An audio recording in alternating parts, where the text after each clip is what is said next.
E também a engenheira Ana Carla Madeira, que está à distância, neste momento está no Porto e que está online aqui connosco, que é membro da equipa relatorial e membro da Comissão Executiva, que irá de alguma forma depois complementar e fechar esta sessão. Sem prejuízo, naturalmente, que em função daquela que é a gestão do tempo, depois tenhamos algum tempo disponível no fim para algumas questões que sejam colocadas, quer presencialmente, quer à distância, sendo que para o efeito deverão utilizar o chat, a caixa de chat que está no streaming que está a ser emitido através do YouTube.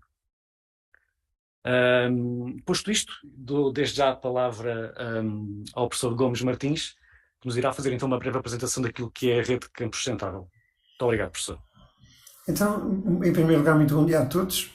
Para mim é um prazer participar nesta sessão. Eu queria começar por cumprimentar a doutora Sandra Queiro, pró-reitora da Universidade Aberta, a quem agradeço pela parte que me toca como membro da rede, o amável e solidário acolhimento que a Universidade Aberta está a dar a esta iniciativa, né? É muito importante para nós a colaboração das instituições com a rede e, portanto, desse ponto de vista, acho que estamos todos em casa, desse ponto de vista é uma coisa muito agradável. Cumprimento ainda também todos os colegas membros da rede, bem como, eu diria mais em particular, os colegas da Comissão Executiva que estão connosco nesta sessão. Bom, a minha intervenção nesta sessão é apenas de contextualização, como o colega Vítor explicou, não é? Sobre a rede, e por isso vou ser breve. Portanto, eu digo, os contextos são importantes para garantir que todas as pessoas num dado ato se sintam confortáveis com o conhecimento da realidade que justifica o ato, não é? Mas devem ser apenas apêndices, não é? Portanto, é desse ponto de vista. Eu digo, a Rede Campus Sustentável foi fundada em 27 de novembro de 2018, para ser exato, na Universidade de Coimbra, por iniciativa de um conjunto de 30 pessoas que se encontraram oriundas, nessa altura, de 16 instituições de ensino superior. Hoje, a rede conta com mais de 250 membros de 40 instituições. Portanto, tem sido um crescimento incremental muito interessante. A natureza da rede é de uma plataforma de pessoas individuais, membros das comunidades de ensino superior, que colaboram voluntariamente em ações e iniciativas em prol da sustentabilidade, no ensino superior em concreto. Eu diria que há nestas pessoas a convicção de que o ensino superior não pode deixar de praticar aquilo que ensina, não é? Por isso, digamos, ficaria mal e não seria propriamente moralmente muito aconselhável que não fizesse assim. E por isso a aposta em políticas e práticas de sustentabilidade é uma aposta imperativa, né? Que a rede, como movimento de base, digamos assim, de baixo para cima, procura ajudar a concretizar, impulsionar e concretizar. Portanto, basicamente a rede assume como a sua missão contribuir para o desenvolvimento sustentável do ensino superior a nível nacional. E a atitude sistemática que temos é a de apoiar os membros das comunidades deste nível de ensino e as respectivas instituições, os governos das instituições, na definição de políticas e na concretização de práticas que levem as instituições a alinharem-se pelos objetivos da Agenda 2030 das Nações Unidas. Todos os objetivos de desenvolvimento sustentável são elegíveis e aplicáveis nas esferas de atividade das instituições em geral. Qualquer atividade que nos ocorra desenvolvida pelas instituições tem que ver com pelo menos um objetivo de desenvolvimento sustentável e, portanto, a abordagem pode ser absolutamente integrada. E digamos que nesse contexto a rede procura promover várias coisas. Primeiro, promover o conhecimento da realidade do próprio ensino superior no que diz respeito à sustentabilidade, através de diagnóstico. É disso que estamos a falar hoje. A troca de experiências e de conhecimento entre pessoas e entre instituições. A disseminação de boas práticas, na mesma linha da troca de experiências. Uma influência positiva na definição de políticas institucionais. Portanto, a rede, com movimento de baixo para cima, procura exercer esta influência. E também procura promover a cooperação entre instituições de ensino superior, porque a cooperação, estamos nós convencidos, não é? Que a cooperação entre instituições potencia os resultados que é possível obter ao nível do sistema de ensino superior. E, portanto, apesar da rede ter uma vida muito curta, não é? Já tem um currículo de realizações que a nós, membros da rede, nos enche de satisfação. Eu só chamo a atenção para muito poucos pontos. Nós estamos a realizar anualmente uma conferência que chamamos de Conferência Campus Sustentável desde 2019, sem interrupção, apesar da pandemia. Já foi no Porto, já foi em Tomar, já foi em Lisboa e agora em 2022 vai ser em Leiria. Na Conferência Campus Sustentável em 2019, na Faculdade de Engenharia do Porto, a rede promoveu um ato público de assinatura de um documento de compromisso com a sustentabilidade que foi subscrito nesse dia por 28 instituições das 35 que foram convidadas para o fazer. e de então para cá mais 7 subscreveram o documento de compromisso. Então é digamos assim, um resultado de que nos orgulha muito, porque por um lado nos deixa aquela convicção de que fomos capazes de mobilizar as instituições, e por outro lado a enorme satisfação de que a esmagadora maioria das instituições se deixa mobilizar para esta, ou está mobilizada para esta causa, né? Porque é muito bom desse ponto de vista. Promovemos o levantamento, o primeiro realizado até hoje, do estado da implementação da sustentabilidade no ensino superior, que vai ser apresentado agora a seguir pela colega Antia Disterheft, e levámos a cabo um conjunto muito grande de ações de disseminação de boas práticas, de troca de experiências e debates e mesas redondas, sem nenhuma interrupção ao longo da existência da rede, e que têm sido promovidas pelos grupos de trabalho em que a rede está estruturada, além da Comissão Executiva. Portanto, a rede, de facto, funciona de uma forma amplamente democrática, desenvolve muito da sua atividade com base nos tais 10 grupos de trabalho temáticos que foram definidos no encontro anual de 2019, e estamos agora à procura de novos caminhos de estímulo à cooperação entre instituições e de consolidação se quisermos, de manutenção deste autoconhecimento que o levantamento que hoje vai ser apresentado permitiu criar no sistema. Por isso é que vamos realizar um encontro extraordinário da rede na Faculdade de Ciências da Universidade de Lisboa no próximo dia 1 de julho, de sexta-feira, uma semana. Mas que isto é o essencial. Eu digo muito obrigado pela vossa atenção. O contexto essencial está feito. Agora vamos ao que interessa mesmo a sério. Muito obrigado. Muito obrigado, professor Gomes Martins. Então passemos à apresentação do livro Primeiro Diagnóstico sobre a implementação da sustentabilidade no ensino superior em Portugal, análise do inquérito, que ficará então a cargo da doutora Antia Disterheft. O palco é seu.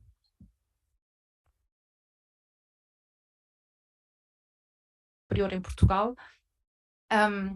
E estou hoje aqui em si para representar em si um grupo, muitos grupos que então estiveram aqui envolvidos. Portanto, é um grande prazer e uma honra também estar aqui hoje na Universidade Aberta, que também é um lugar especial para mim, visto que aqui também defendi alguns anos atrás a minha tese do doutoramento. Então, vamos aqui, espero que isso funcione. Vitor, talvez precisas aqui, fazer a frente. Ok, já está.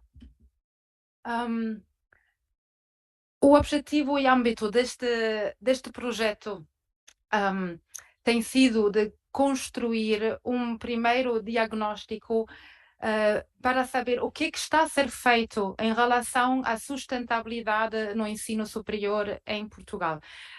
Portanto, estamos aqui a falar das várias vertentes, seja das vertentes sociais, económicas ou ambientais, de uma perspectiva mais integrada da sustentabilidade. E isso, pronto, foi, como já foi explicado anteriormente pelo professor Gomes Martins, foi executado pelos membros da Rede Campo Sustentável. E esse diagnóstico tem como base um inquérito que foi lançado online a todas as universidades, a todas as instituições de ensino superior portuguesas durante 2021. E naquele inquérito nós solicitamos às instituições dados em relação aos anos de 2017 a 2019. E o objetivo principal deste inquérito foi então analisar estas dimensões da sustentabilidade relevantes no âmbito das atribuições das instituições do ensino superior. E esperemos que através deste primeiro estudo neste formato mostre a importância do papel das instituições do ensino superior em levar o tema da sustentabilidade mais à frente e aqui também contribuir para uma construção de uma sociedade e um futuro mais sustentável. E peço ao Vítor para passar, que é mais seguro para nós. Então, aqui quem está atrás deste projeto? E como o professor Gomes Martins já estava a explicar, a rede Campo Sustentável é sobretudo uma rede de pessoas e funciona através de grupos de trabalho, que neste momento são 10, que vocês conseguem ver aqui. E temos também uma comissão executiva que faz também a ligação entre os grupos de trabalho e, mais digamos assim, a gestão de todas as atividades da Rede Campo Sustentável. E esses grupos de trabalho tentam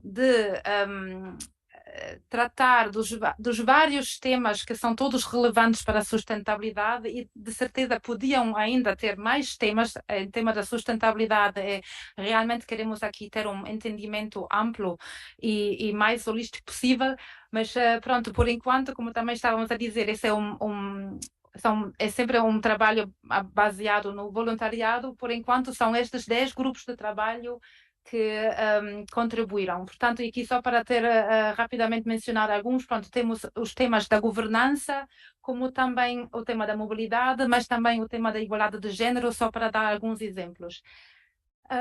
E todos estes grupos estiveram a contribuir para o inquérito, sobretudo na construção do próprio inquérito, das perguntas, que aí foram mais de 60 pessoas envolvidas na primeira construção. E queria aqui, próximo slide, aqui colocar o foco no processo colaborativo deste projeto do diagnóstico, que, ao meu ver, realmente o grande ponto forte também mostrar a capacidade aqui das pessoas e da comunidade à volta das instituições do ensino superior a levar um projeto deste formato durante 2 anos a este ponto de termos agora aqui um diagnóstico publicado.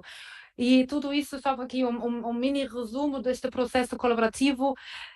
Os vários grupos de trabalho queriam, ao início de 2020, fazer inquéritos sobre os vários temas para perceberem melhor o que é que se faz na área da mobilidade, mas o que é que se faz na área da eficiência energética.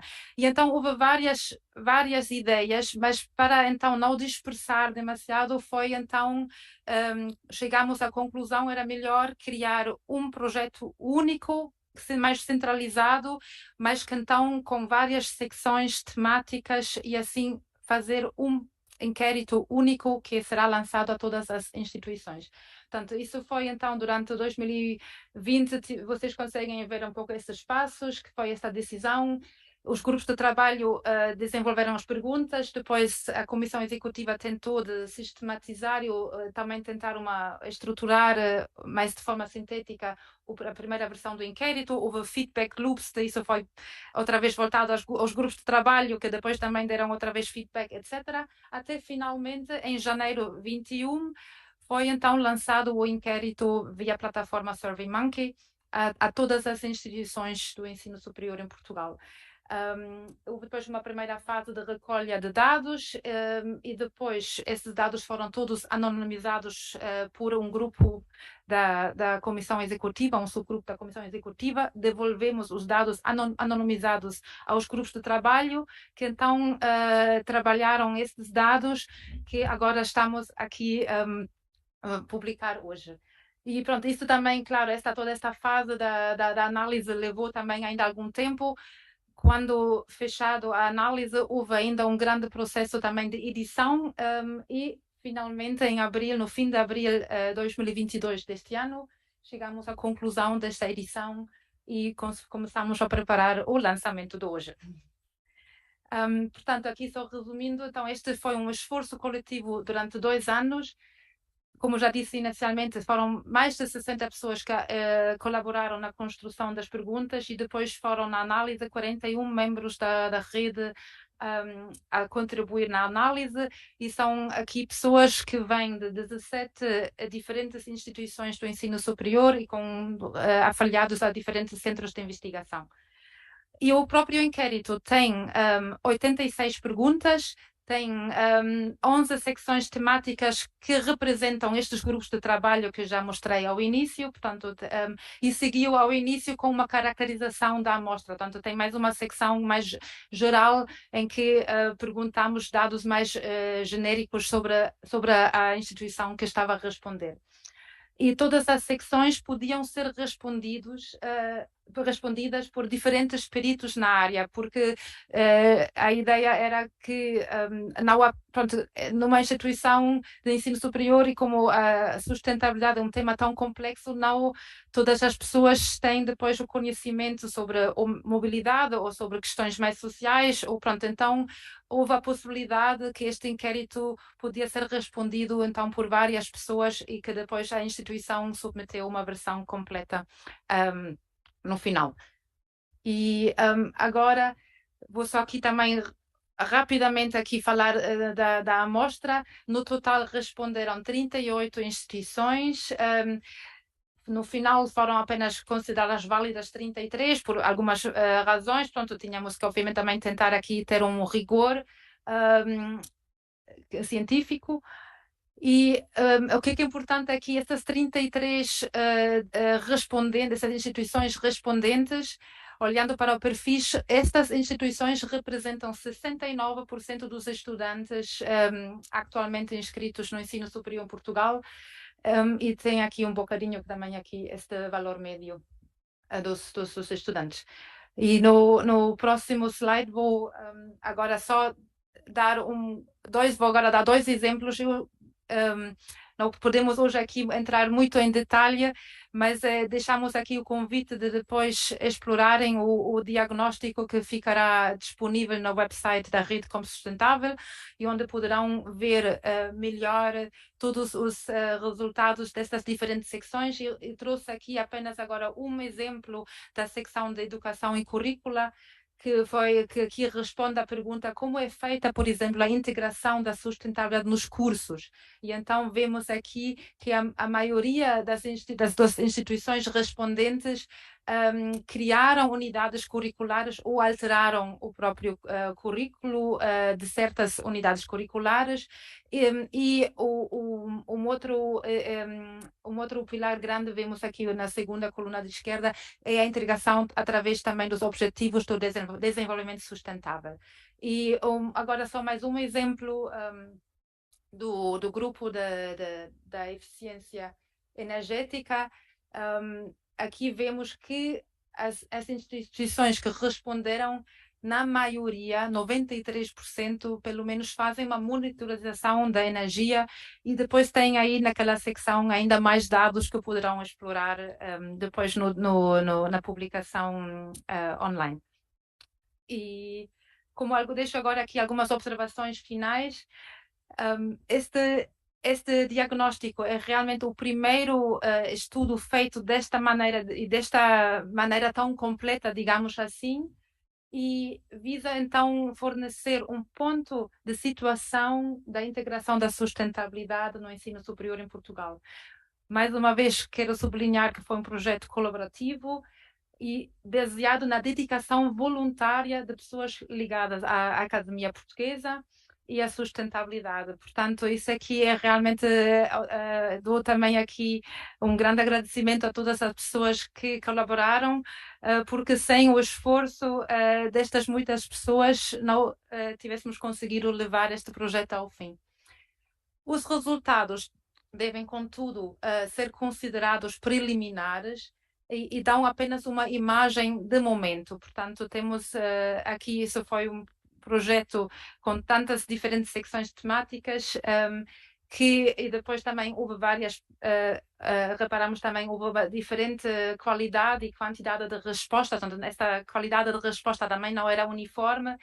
Portanto, temos que chamar também a atenção que são resultados em si preliminares e também indicar que algumas respostas talvez foram mais detalhadas que outras e que pode também estar ligado ao facto que a pessoa que respondeu talvez não tinha todos os conhecimentos ou todas as informações disponíveis para responder de forma mais completa.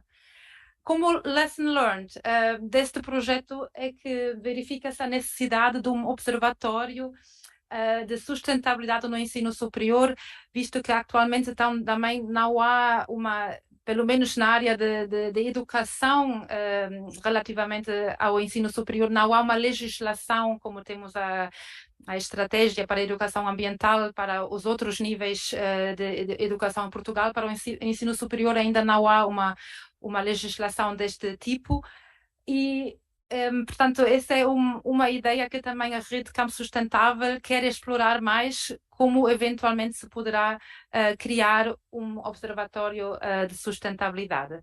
E fecho aqui com os meus agradecimentos mais uma vez e convidamos agora também a ouvir aqui ainda alguns testemunhos de pessoas que participaram neste processo e neste projeto dos grupos de trabalho. Muito obrigada. Muito obrigado, colega. Entretanto, dar-vos a indicação de que, ao contrário daquilo que tinha sido inicialmente anunciado, o chat na emissão live streaming não está disponível. No entanto, a Rede Campos Sustentável mostra-se disponível para receber todas as questões que entenderem por e-mail, que depois eventualmente irão ser depois mais tarde respondidas. E aproveitando o modo que a colega aqui nos deixou no fim da sua apresentação e aludindo já à questão da discussão e eventuais perguntas que possam ser colocadas no ar, eu deixava já aqui uma pergunta, diria que até provocatória, ao colega Miguel Brito, que fez parte, para todos os efeitos, e faz parte do grupo de trabalho de eficiência energética e igualdade de género, e que tem a ver exatamente com uma das secções e dimensões que a colega antes aqui apresentou. E a verdade é que, de acordo com o diagnóstico feito, 0,3% da energia consumida nas instituições de ensino superior é produzida localmente com origem renovável, através daquilo que é designado no próprio relatório como unidades de produção para autoconsumo. Este é um resultado expectável, tendo em conta que, para todos os efeitos, olhando para ele, é baixo. Bom dia. Bom, respondendo diretamente à pergunta, não fiquei agradavelmente surpreendido com os números, mas diria duas ou três coisas. A primeira é que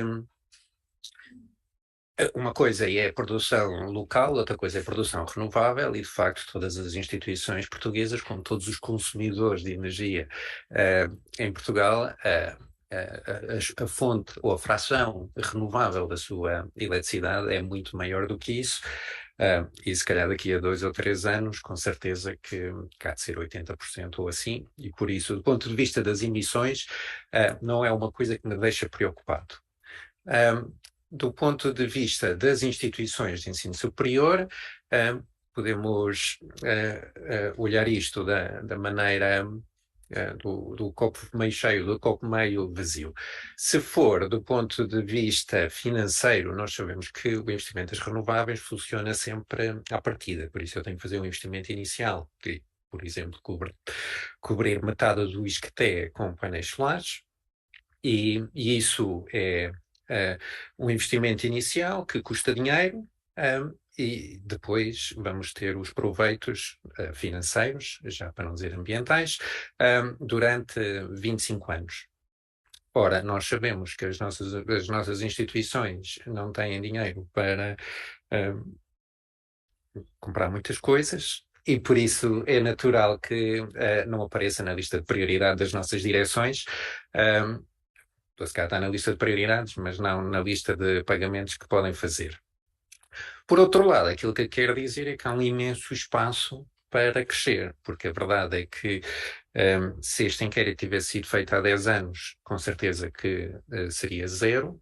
De facto não é mentira, porque a IFCT na Caparica já tem lá um sistema desde os anos 90, acho eu, por isso não era zero, mas era virtualmente zero.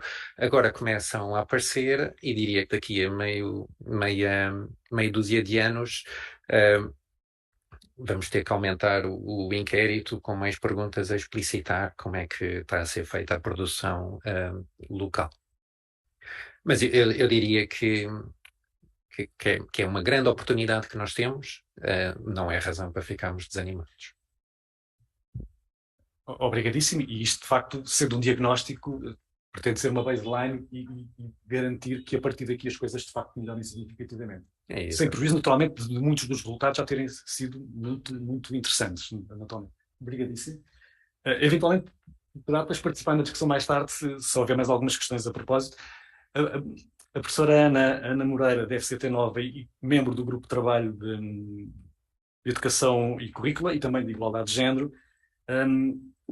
É referido nas considerações finais que as práticas e iniciativas associadas à igualdade de género são ainda muito pouco expressivas nas instituições de superior inquiridas. Mas eu admito ainda assim que haja algumas práticas que tenham sido evidenciadas e que possam de alguma forma também ser replicadas com boas práticas e bons exemplos. Identificaram algumas destas situações que posso eventualmente referir? Identificamos essencialmente três práticas que têm a ver uma com apoio à família, e essa é uma prática muito concreta e relevante. Na verdade, a própria lei já oferece às instituições de ensino superior algumas ideias, algumas possibilidades para apoio à família, não é? Mas identificamos algumas dessas práticas. Identificamos algumas práticas que têm a ver com coleção, escolha de dados e publicação de dados, que têm a ver com a participação de diferentes géneros. O que é fantástico, é útil para alertar as pessoas. Digamos que o lado menos fantástico foi que me deu a sensação de que se ainda considera o género binário, não é? Porque essa recolha de dados é por sexo. Parece-me ser um pouco o sexo biológico, não é? E, portanto, existe mais do que apenas homem e mulher, ou classificados como tal, não é? Portanto, aqui fica um desafio que eu acho que é interessante que pudéssemos explorar no futuro. É um desafio que, quer dizer, eu acho que é ótimo que essa informação exista, mas eu acho que podíamos ir para além disso. E o desafio concreto, neste caso, até seria lançar um survey, não para os órgãos decisores responderem, mas para as pessoas em geral, os académicos em geral responderem, porque há coisas que se passam, que as pessoas sentem na pele, e que os órgãos decisores não estão eventualmente tão a par. E, portanto, acho que seria interessante esse estudo. Em termos de iniciativas, há iniciativas de seminários e de formação que eu acho que são de aplaudir. Pareceram-me foi que não são tão regulares como gostaríamos que eventualmente fossem, mas são iniciativas que se deveriam continuar. Olha, que é a dimensão do trabalho da educação e currícula, verificamos que cerca de 70%, para todos os efeitos é um número muito significativo e interessante, refere integrar a questão da sustentabilidade naquilo que é a revisão e melhoria dos currículos nos cursos que são ministrados nas respectivas instituições. Como eu disse e reforço, de facto 70% parece-me um número muito interessante, mas sobra ali depois uns 30% que não o fazem, não é? Uhum. Isto passará invariavelmente por alguns desafios que devem ser assumidos, de forma a que, de facto, estes 30% ainda reduzam de forma substancial. Concorda? Absolutamente, sim, concordo. Eu confesso que pessoalmente fiquei super entusiasmada com os 70%. Não esperava tanto. 70% é um número fenomenal. E quando fomos olhar mais a fundo, percebemos que existem muitas instituições com cursos dedicados à sustentabilidade, com unidades curriculares dedicadas à sustentabilidade e tudo isso. É realmente muito, muito animador. E já agora um desafio. Já que eu sou sempre assim de desafios, não é? Vejo uma coisa positiva e agora como é que eu posso tornar a coisa ainda melhor? E o desafio seria, eu gostaria muito de estudar, de ter a oportunidade de olhar para esses currícula, olhar para esses cursos, ver o que é que está a ser ensinado, como é que está a ser ensinado, tirar lições aprendidas daí e trazer eventualmente para outros domínios, porque muitos dos cursos eu percebi que eram, por exemplo, em áreas das ciências ambientais. E eu estou curiosa para saber se a dimensão ambiental é o foco, é exclusivamente o foco daqueles cursos, ou se, porque a sustentabilidade vai muito para além do ambiente e da eficiência energética e da economia circular, o que é que eles ensinam?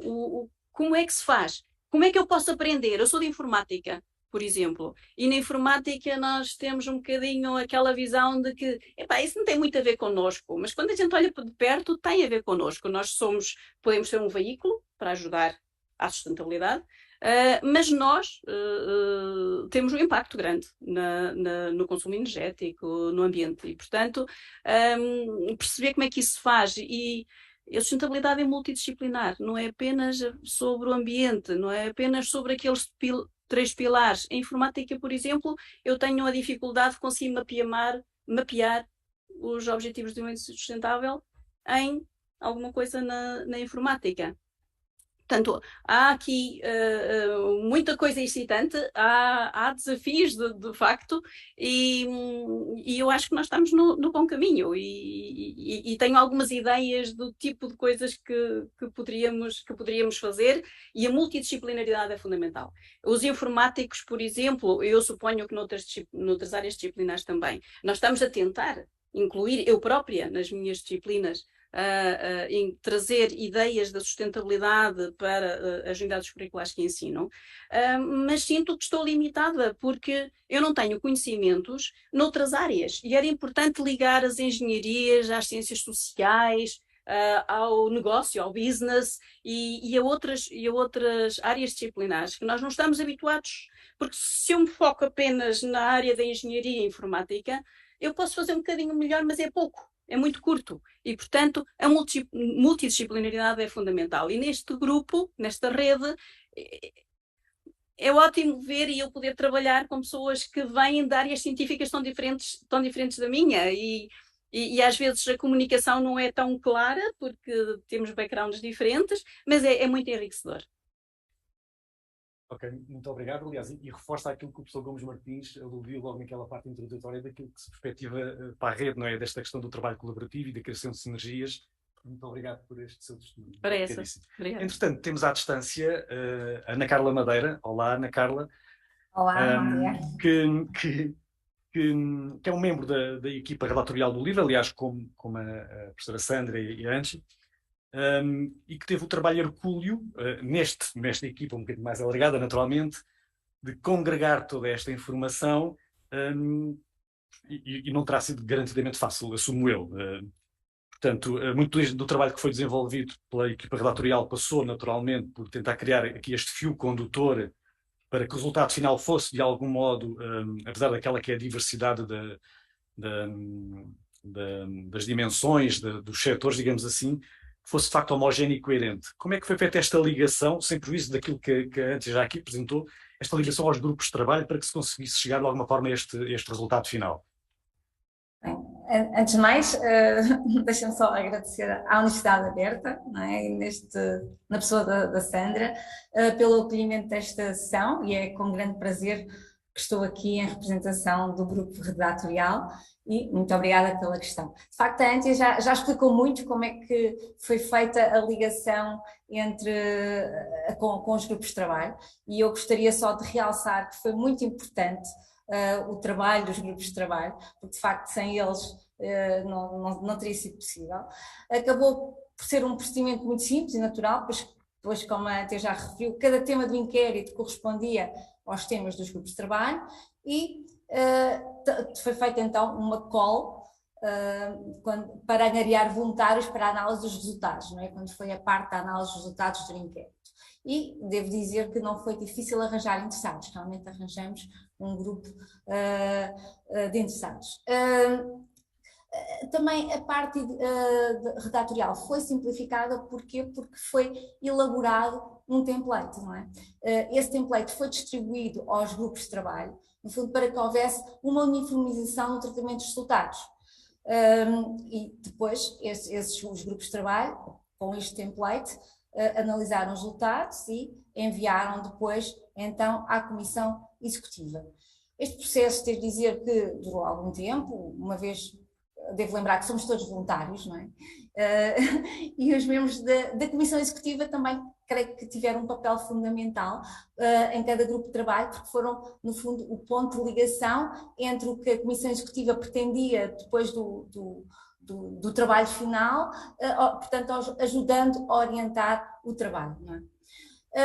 Após essa fase, então, foi necessário compilar as várias partes, criando o tal fio condutor, não é? E trabalhando na parte de edição.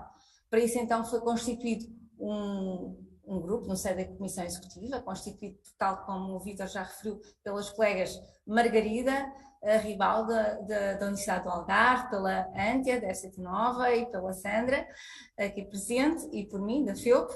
E esta parte foi realmente ainda um bocado morosa, porque apesar do template e estar tudo já muito bem por parte dos grupos, ainda houve uma necessidade de uniformização de conteúdos. Depois, como era um documento extenso, lá está sempre aquela dificuldade de formatações, de tabelas, gráficos. Depois ainda houve que fazer um preâmbulo, fazer umas considerações finais. Isso, de facto, foi um trabalho ainda moroso. Mas ainda em alguns casos, depois houve então necessidade de interagir com os grupos de trabalho para esclarecimentos pontuais de algumas dúvidas. Gostaria só de referir que foi muito interessante, foi com grande prazer que me dediquei a este trabalho, pois na verdade não havia nada deste género feito em Portugal e é fundamental um diagnóstico para percebermos onde estamos e para onde queremos ir, numa perspectiva de evolução. E claro, será muito útil, creio eu, espero, não é? Para a partilha de boas práticas entre as instituições de ensino superior. Muito obrigada, Vítor. Muito obrigado, colega. E para fechar este meu papel, eu tinha aqui uma questão para deixar no ar e que pode ser respondida por qualquer um dos elementos que aqui está e que trabalhou diretamente o questionário e os resultados. E a verdade é que nós percebemos que, associado ao questionário, temos aqui uma série de dimensões, não é? Que foram, de alguma forma, avaliadas e trabalhadas depois, especificamente por cada um dos grupos de trabalho.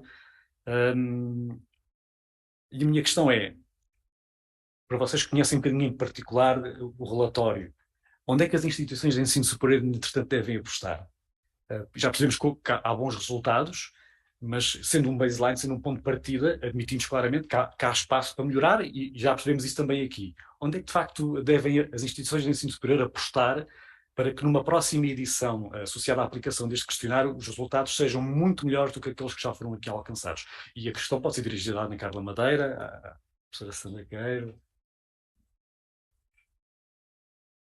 Eu acho que se calhar poderei dar aqui uma primeira impressão, porque eu acho que há muitas lições deste relatório. Por um lado, mostra como é que é possível, e eu acho que isso é que a mim tem-me animado imenso, que é como é que pessoas, docentes, não só, técnicos, administrativos, etc., toda a comunidade académica, estudantes também, se interessaram e se interessam pelas questões da sustentabilidade de forma voluntária nas suas instituições de ensino superior.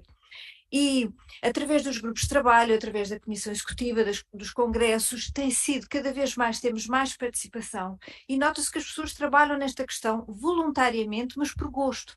E porque, de facto, se interessam, é o que nós costumamos dizer, o amor à camisola, as pessoas fazem-no porque é uma área que gostam, porque sentem que, às vezes, como eu costumo dizer, é a sua responsabilidade social individual. Sentem que é a sua contribuição que têm, porque quem trabalha nas instituições de ensino superior, quem trabalha no ensino, tem uma missão.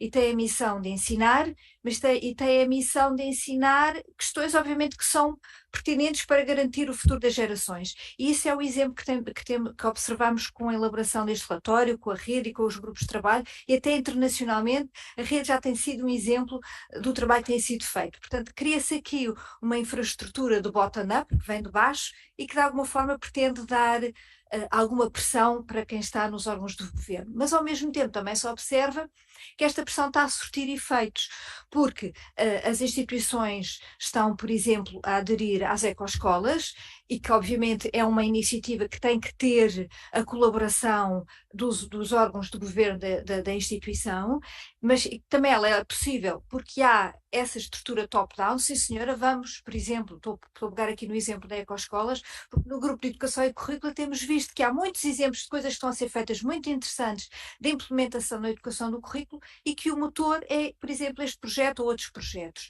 Ou como, por exemplo, toda a administração pública agora tem tem que estar, é obrigatória a adesão a um programa de eficiência energética e eficiência dos consumos de água, portanto também é um motor. Agora, o que se nota é que este relatório, uma das grandes lições que nos pode dizer, é que há muitas atividades que estão a ser feitas, mas de forma solta, não integrada, e isso é o que acho que está a faltar.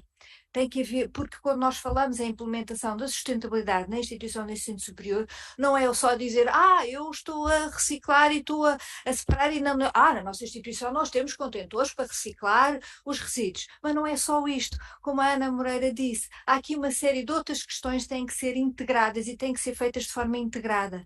Idealmente tem que haver uma estratégia, um plano estratégico e que diz, muito bem, e já há muitas instituições em Portugal que já têm até uma pró-reitoria para a sustentabilidade, a Universidade Nova é um exemplo, a Universidade de Coimbra é um exemplo, a Faculdade de Engenharia do Porto tem o Comissário da Sustentabilidade, portanto vê-se essas infraestruturas, mas elas têm que ser feitas de forma integrada. Por exemplo, no relatório também se verifica que muitos professores estão a tentar integrar a sustentabilidade nas suas disciplinas, mas eles também têm que ter formação. E para haver essa formação tem que haver tempo para essa mesma formação e por isso tudo isto é fundamental que funcione de forma integrada, holística, bottom-up e top-down, como é uma das recomendações das Nações Unidas. E obrigada, eu podia ficar aqui a falar o dia todo.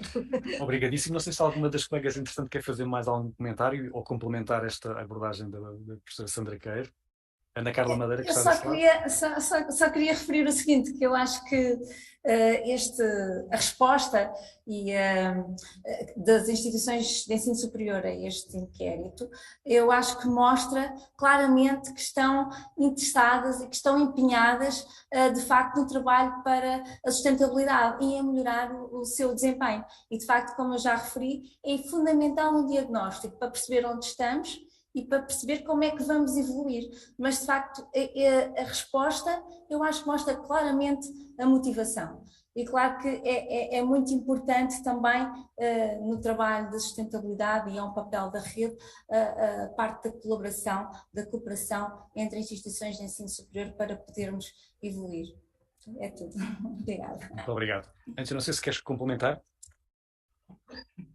Posso aqui talvez só exatamente fazer a ponte também das últimas palavras da colega Ana Carla Madeira, de fazer que chamou novamente a importância da cooperação e colaboração, e acho que o meu grande sonho é que nós no ensino superior consigamos exatamente estabelecer ou criar uma cultura, também uma alteração de cultura que vai mais na direção da colaboração e talvez mais de uma competição saudável, mas não uma competição como está atualmente muitas vezes a ser feita, que elimina aqueles pontos que não se enquadram, que não têm a performance necessária, ou assim que depois até vemos também pela saúde em geral e o bem-estar, que muitas pessoas estão desgastas, que este ambiente,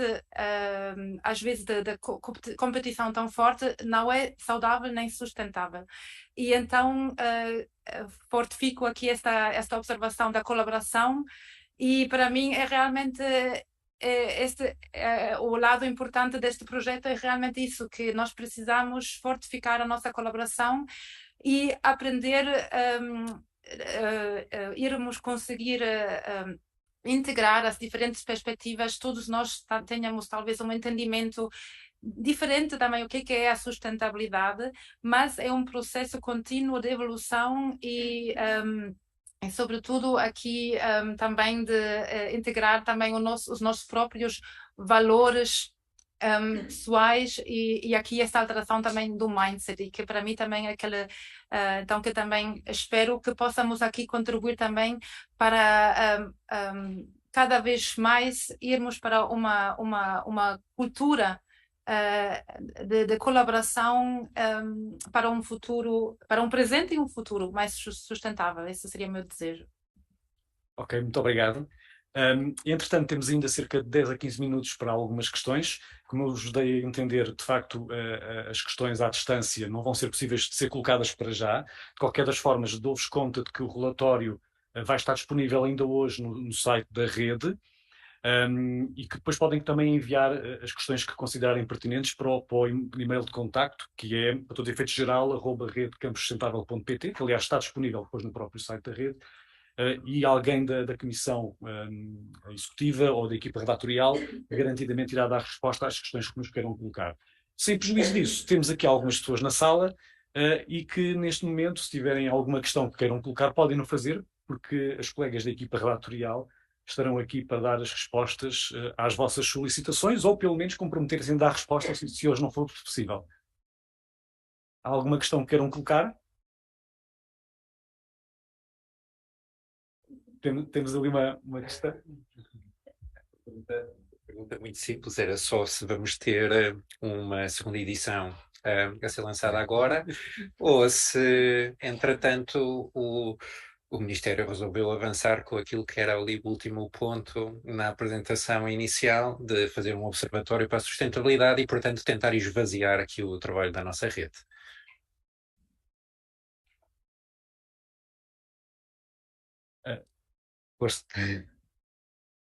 Eu penso que talvez aqui podíamos aqui a ajuda ou a resposta do professor Gomes Martins, esta questão. Acho que é a pessoa mais adequada. Desculpe o desafio, mas já está habituado. Não, muito obrigado pela oportunidade. Eu acho que o Miguel está a levantar digamos assim, uma questão que eu diria pode ser vista de dois ângulos, não é? Um ângulo negativo, que é nós, eventualmente no próximo encontro extraordinário de 1 de julho, se os membros da rede presentes acharem bem decidirmos avançar com a proposta da construção de um observatório e, portanto, isso poder ser eventualmente um novo resultado obtido pela rede, se conseguimos levar essa iniciativa a bom porto. E eventualmente a outra perspectiva é a de, como o Miguel dizia, haver uma iniciativa oficial que esvazie essa vontade que eventualmente o encontro pode vir a revelar. Eu diria que nenhuma das vias me parece negativa, acho eu. Isto é, se houver por parte do Ministério ou, enfim, eventualmente de outra instituição, admito que até o CRUP, se lembrasse de tal coisa, seria muito bem-vindo, quiser montar uma estrutura desse tipo, eu acho que o ensino superior só tem a ganhar, não é? No essencial só tem a ganhar. A rede estará, diria eu, é a nossa atitude, tem sido sempre desde o princípio. A rede está disponível para apoiar e ajudar com o esforço voluntário dos seus membros. Todas as iniciativas contribuem para o aumento da sustentabilidade do ensino superior e o autoconhecimento é o ponto de partida para isso, claro. Portanto, os avanços incrementais que vamos fazendo são sempre com base naquilo que conhecemos. Portanto, eu diria que se isso acontecer, há uma coisa que eu penso que é mais ou menos óbvia, que é quem teve a primeira ideia fomos nós. E se quisermos reivindicar alguma coisa para nós, coisa que não é necessariamente o mais importante que a gente quer, não é podermos orgulhar-nos de fazer isto ou aquilo, o mais importante para nós é contribuirmos para que haja avanços, não é? E se o Ministério ou outra entidade oficial tomar a decisão de avançar numa direção desse estilo, depois de nós a termos identificado como uma necessidade, acho que só podemos aplaudir e ficar muito satisfeitos, não é? E eventualmente estar disponíveis para ajudar em tudo o que for possível da nossa parte e considerado útil que venha a acontecer. Acho eu, salvo eu. Ok, muito obrigado. Não sei se porventura haverá mais alguma questão ou algum complemento àquilo que o professor Gomes Martins, entretanto, já disse. Não?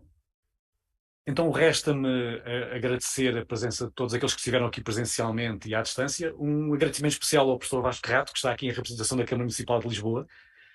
Os nossos agradecimentos em nome da Comissão Executiva e em nome da rede, para todos os efeitos. E ficamos então à espera das perguntas que venham do outro lado. Portanto, a Comissão Executiva vai estar atenta ao e-mail. Reforço mais uma vez que a partir de hoje o relatório vai estar disponível na página oficial da rede, redecamposustentável.pt, e espero ver-vos numa próxima edição, num futuro próximo, com resultados muito melhores do que aqueles que foram, entretanto, aqui apresentados hoje. Muito obrigado.